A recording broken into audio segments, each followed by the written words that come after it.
For over 500 years, explorers searched for the legendary Fountain of Youth. They never found it, because the Foundation found it first. What you're about to learn will change everything you thought you knew about immortality. This is SCP-006, the spring that makes death optional. Deep within a Foundation facility flows a small, unremarkable spring. Clear water bubbles up from an unknown source, collecting in a simple stone basin. To the untrained eye, it looks like nothing more than a decorative fountain. But those few drops of water contain the power to rewrite human biology itself. The Fountain of Youth is real, and the Foundation has been keeping it secret because they've seen what happens when immortality falls into the wrong hands. Picture a natural spring no larger than a backyard pool. The water emerges from solid bedrock, bubbling upward with gentle persistence. The surrounding stone shows incredible age, mineral deposits built up over millennia. The water appears completely ordinary. Clear, odorless, tasteless. Laboratory analysis reveals it to be chemically identical to pure mountain spring water. No unusual minerals, no exotic compounds, nothing that should grant it the properties it possesses. But here's where things become unsettling. The spring produces exactly 237 milliliters of water every hour. Not 236, not 238, exactly 237 milliliters. This has remained constant for over 30 years of observation. More disturbing, the water level never rises above a specific point. No matter how much water the spring produces, the basin maintains the same level. The excess simply disappears. Foundation engineers have never determined where it goes. Temperature readings show the water maintains a constant 98.6 degrees Fahrenheit. Exactly human body temperature. Always. When living tissue comes into contact with SCP-006, the effects begin immediately. A single drop triggers cellular regeneration at the molecular level. Wounds heal within hours. Scars fade to nothing. Broken bones mend stronger than before. But the most remarkable effect is what SCP-006 does to aging. Subjects don't just stop aging. They begin aging in reverse. Wrinkles smooth. Gray hair returns to its original color. Organs damaged by decades of wear rebuild themselves. Foundation researchers have documented subjects reversing their biological age by up to 15 years after consuming just 50 milliliters. 15 years of life, returned in a matter of weeks. Dr. Elizabeth Hartman was 47 when she accidentally ingested 3 drops during a containment breach in 1987. Within 6 months, genetic analysis showed her biological age had reversed to approximately 32. Her metabolism increased. Her reflexes sharpened. Even her eyesight improved beyond 20/20 vision. She's still alive today. Still appears to be in her early 30s. It's been over 35 years, and Dr. Hartman hasn't aged a single day. But here's what fairy tales don't tell you about eternal youth. Dr. Hartman describes feeling unstuck in time, watching friends and colleagues grow old and die while she remains frozen. She's requested termination from Foundation employment 17 times. Because the Foundation has learned something terrible. The effects are permanent. There is no antidote, no way to return to normal human aging. Immortality isn't a gift. It's a life sentence. In 1513, Ponce de León launched his famous expedition to find the Fountain of Youth. What history books don't tell you is that he actually found it. De León's private journal, recovered by Foundation operatives in 1962, describes a spring of miraculous waters hidden in the Florida Everglades. According to his writings, De León and 3 men drank from the spring. Within days, their injuries had healed completely. Gray-haired soldiers appeared decades younger. The journal's final entries tell a different story. De León describes his men becoming changed in mind as well as body. They spoke of hearing voices from the spring. 2 men refused to leave, simply sitting by the water's edge, consuming cup after cup. His remaining companion lived until 1547. But his autopsy revealed the cellular structure of a 25-year-old man. The Foundation didn't locate SCP-006 until 1936, when a surveying team stumbled across the spring during Everglades mapping. 3 workers drank from what they assumed was natural freshwater. When medical examinations revealed impossible cellular regeneration, Foundation operatives were dispatched. What they found was a spring surrounded by skeletal remains of dozens of animals. and the preserved remains of 2 Spanish soldiers in 16th-century armor. Their bodies showed no signs of decay after nearly 400 years. The soldiers had died of dehydration while sitting next to an endless supply of water. SCP-006 doesn't just restore youth. It creates an irresistible psychological compulsion to consume more. Foundation researchers call it the Anomalous effect. Subjects who consume SCP-006 report an overwhelming urge to return to the spring. They describe the taste as perfect, the sensation as coming home. Brain scans reveal activation in addiction centers typically associated with powerful narcotics. But this isn't chemical dependency. It's something more fundamental. SCP-006 doesn't just heal the body. It rewrites the brain's understanding of what normal feels like. Subjects become convinced that aging and death are diseases that must be cured.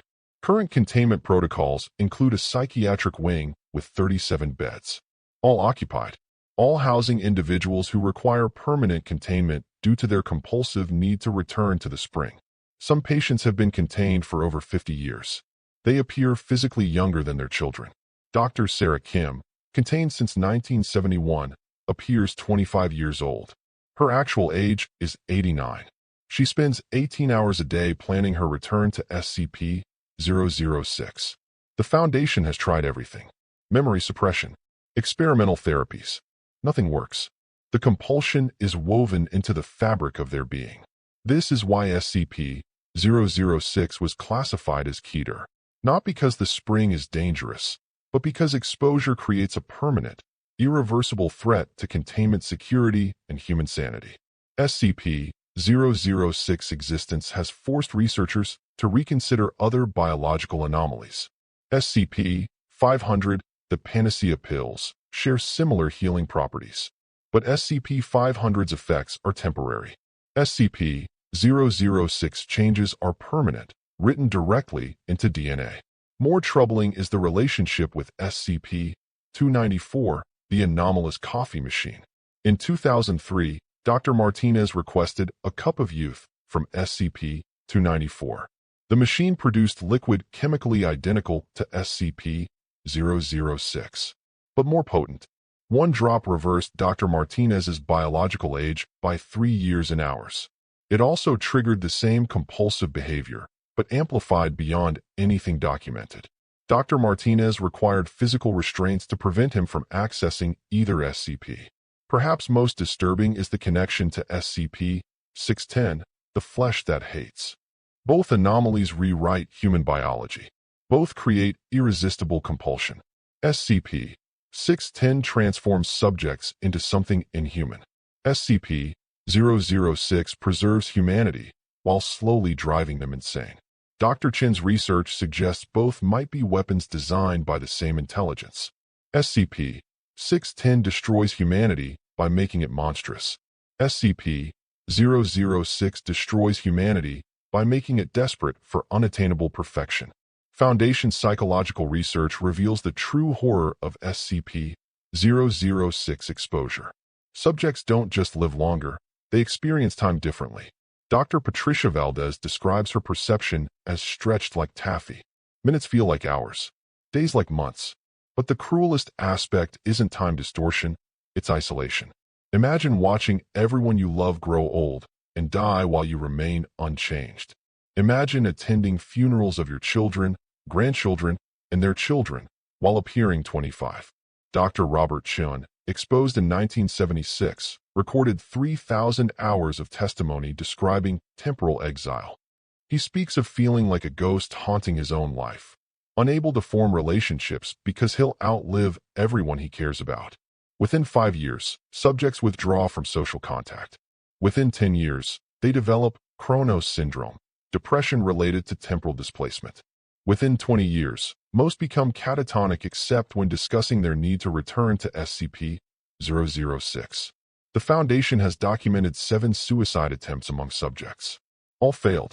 The cellular regeneration makes traditional self-harm ineffective. Subjects heal from fatal injuries within hours. They are trapped in bodies that refuse to die, with minds that desperately want to escape.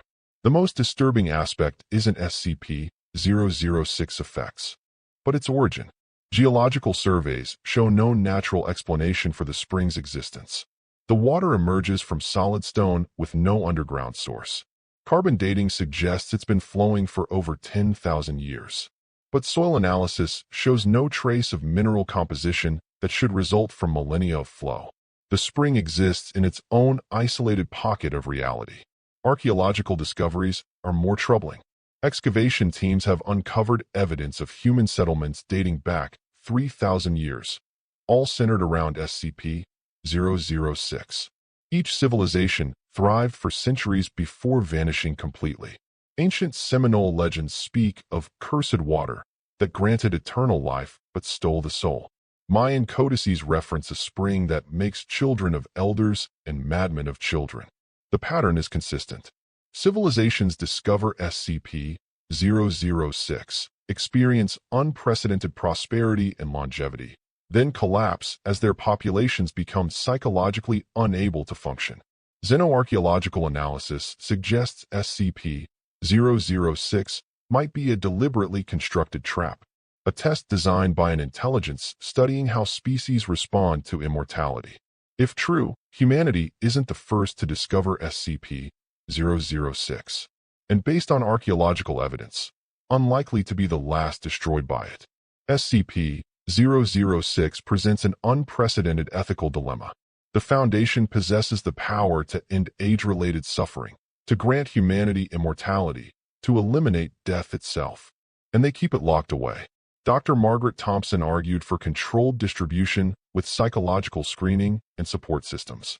She volunteered as the first test subject, consuming 1 milliliter under careful monitoring. The physical results were remarkable, 20 years of aging reversed in 6 weeks. The psychological results were catastrophic. Within 3 months, Thompson had attempted containment breach 6 times. Within 6 months, she required permanent psychiatric care. Her case became the Foundation's definitive argument against harnessing SCP-006. Some gifts are too dangerous to accept. Some miracles exact too high a price. Whether humanity will ever be ready remains an open question. As we conclude our exploration of SCP-006, we're left with profound questions. Is death truly humanity's greatest enemy? Or does death give meaning to life by making our time precious? SCP-006 offers us the chance to find out, at the cost of our sanity, relationships, and connection to natural order. Research suggests immortality without wisdom isn't blessing but curse. Eternal life without natural death creates a prison more terrible than physical containment. SCP-006 subjects don't achieve transcendence. They achieve isolation from everything meaningful. But the most troubling question, if SCP-006 is a trap set by unknown intelligence, what was the purpose? Are we being tested? Studied? Prepared for something more profound? The Foundation continues monitoring SCP-006, caring for its victims, wrestling with implications. Deep in that vault, the spring flows at exactly 237 milliliters per hour, maintaining perfect temperature, offering its terrible gift. The fountain of youth is real. It's been found. And perhaps that's the greatest tragedy of all. So I ask you, if you could live forever, would you wanna? And if yes, are you certain you understand what forever really means? The mysteries of SCP-006 continue challenging our understanding of life, death, and perfection's price. If you're curious to explore more about the Fountain of Youth, investigate SCP-006 documentation on the SCP Foundation Wiki. Remember, some knowledge comes with a cost. Some questions are better left unanswered. Next time, we'll examine SCP-007, an object proving time itself may not be as fixed as we believe. Until then, stay curious, but stay mortal.